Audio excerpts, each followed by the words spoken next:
Hey friends and family on social media, this is Jake with John L. Scott here at the Olympia office. In my head yesterday, this was gonna be a much prettier intro shot, but as Washington does, it's just raining now, so let's head back inside. But the reason why I'm shooting this video is because I am prepared to make a pretty bold claim that I believe if you were to save 1 to 2 years of rental income, you could essentially live the rest of your life rent-free if you wanted to. So I wanna go through those numbers today, give you a specific real-life example of how I'm currently doing it. So let's just jump into the numbers. But just real quick, before we do jump in the numbers, I just want to mention that about 30% of the average American renter's income goes toward housing expenses. Just imagine if you could almost instantly increase your salary by 30% in the matter of weeks or months, what that could do for your life trajectory, what it could do for your children, your children's children. So the power of real estate really is just taking action up front and then letting time kind of do its thing. This is such a powerful tool, and I really hope people take the time to really understand it. This property that we identified, a 4-bedroom, 2-bathroom house, in February of 2018, we acquired it for $220,000. We used a 3.5% down FHA loan, so that was $7,700 down. The interest rate at the time was 4.375%. So we were paying about $1,560 after principal, interest, taxes, and insurance every month.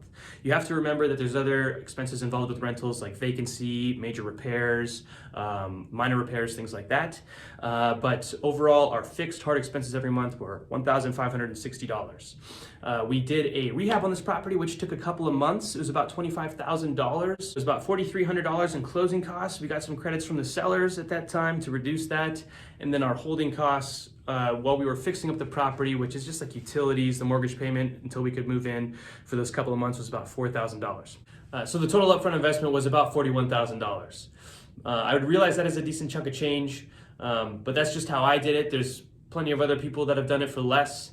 You just got to look at the different strategies. This kind of falls on a spectrum. Generally, the more work you put into it, the more payoff. But you can also, pick something up like like a property with an ADU and just get your mortgage subsidized. It doesn't have to be, living for free. But if you're saving half of your mortgage or 25% or 75%, that's still a big deal. So after the remodel was all done, we moved in, myself and my 3 roommates that I was living with prior. Rented out each room individually, and the total rent between those 3 rooms totaled $1,820. As I stated previously, the principal, interest, and taxes and insurance every month was $1,560. So that left us with about $260 to put in our pocket for future repairs and vacancy, things like that. But I was not paying anything out of pocket month to month to live there myself. But I still had $41,000 on the property. So everything was working great there for a couple of years. Jumping forward to the middle of 2020, we realized that it's about time that we should consider refinancing. Interest rates just continuing to go down, and we knew that we built up equity in the property.